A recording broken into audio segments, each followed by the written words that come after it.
Hello everyone and welcome to Sinful Gaming. I hope you're all doing well, I hope you're all staying safe, and most of all, I hope you're all fighting out war against the Grey. Today's video we're going to talk getting started with Warhammer Age of Sigmar, and today we're going to be taking a look at the Ogor Mawtribes and in particular the Winterbite subfaction of the army. In this video, we're going to go through, talk a little bit about what the Winterbite subfaction brings to the table rules-wise, before looking at a couple of units we recommend to get started with your army.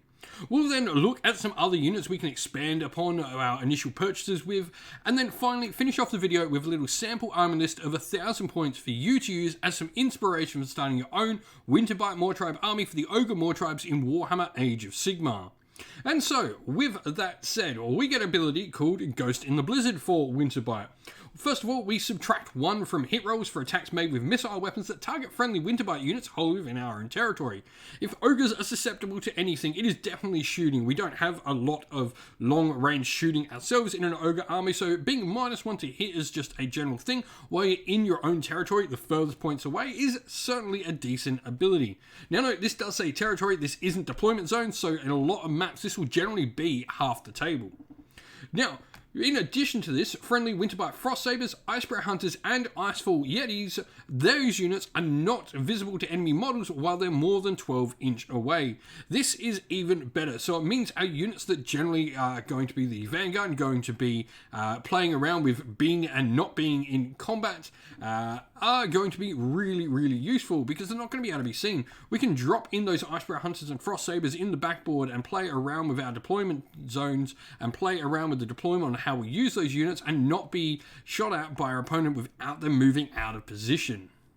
And so, to begin with, I think getting started with a Huskguard and Thundertusk is a great place for Winterbite. First of all, the Thundertusk mount traits, there are some options you can take in this that benefit other units we're going to be taking into force, and there's also a good solid ranged attack on this. We do mortal wounds at range, we've got the options for blood vultures, chain traps, and all of that as well. But on top of that as well, the Huskguard is a priest, so we're going to be able to get some movement benefits. We can potentially use things like curse on high volume attack models that we have available to us, and lots of other things as well. There are definitely some ways you can make these really tough with some of the mount traits and some of the other abilities you can take them as well. But alongside the Huskguard, for me, Icefall Yetis are a solid option. They're going to provide you with a really interesting tactical unit you can bring to the table with your Ogor Mawtribes. Now, Icefall Yetis, their big thing that they get to do is they can pile in an attack up to 6 inches rather than the regular 3-inch range. Now they've got the Invigorated by the Blizzard aura as well, a 15-inch aura around any Thundertusks that'll give them the ability to make some extra move. On top of this, they get a 6-up ward base, and they've got 2-inch reach on their attacks as well. So they're definitely a really interesting unit. To start with as well, if you're playing your first few games, so long as you have a Thundertusk as your general, Yetis will be battle line.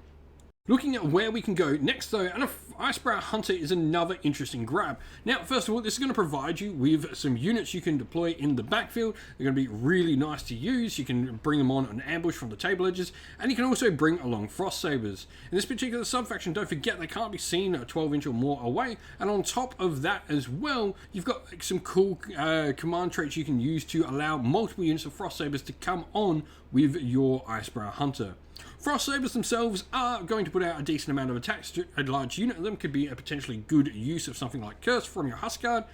And then, talking of Frost Lords, like we did before, Frost Lord on Stonehorn I think definitely gives you a combat punch you maybe don't have in this list otherwise, so definitely something to look forward to, maybe not till later on and after your first 1,000 points, but it definitely is going to be a piece you can bring to the table and really have a nice hammer in your force.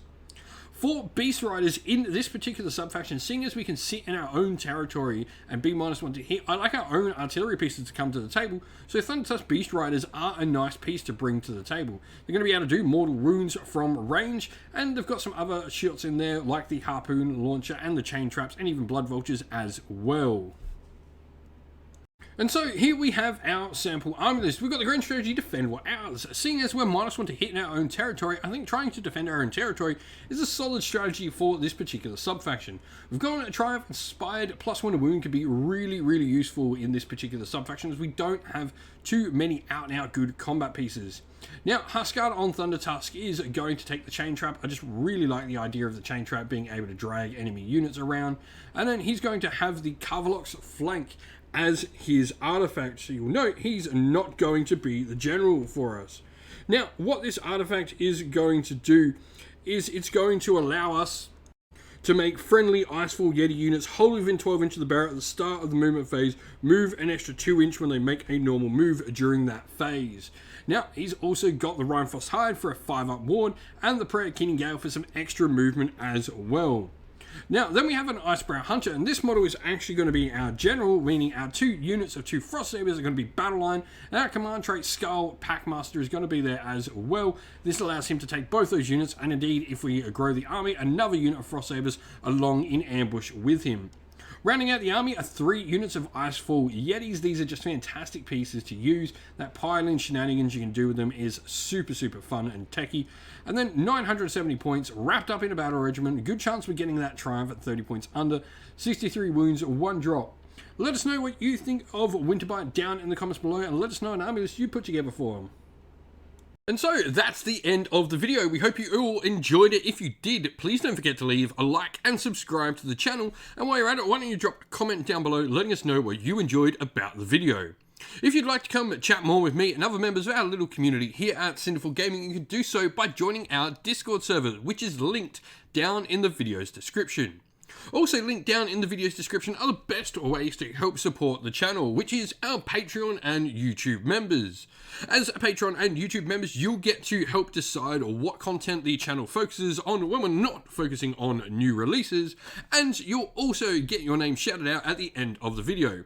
So a special thanks to all our Patreons: Christian Weir, Soren, Kenny Lyle, Outer and Shot First, Andrew Bowen, Nathan Fee, The Rising Ape, Q Dynamic, Anthony B, JJ Austrian, Average Wargamer, Domir, Mark Harvey, James Cater, Bloobs, Benjamin Suarez, Redman, Aaron DeHaven, and Kevin Bowman. And to our YouTube members as well: Green Roots Gaming, Kenton Young, Ronya, Lock Lorick, The Johnny84, David Ellsworth, Wolfric Nick, Broken Chef, Ariana Edwards, Revenar, Pink Nico Fire, Robin Man Killer, Monty's Tabletop Terrain, John Castle, Davis Weir, and James South.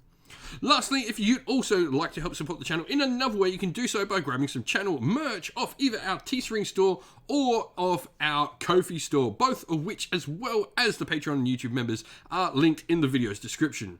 Once again, thank you all for watching. Stay safe, everyone. Stay well, and most of all, keep fighting that war against the Grey. Ciao for now.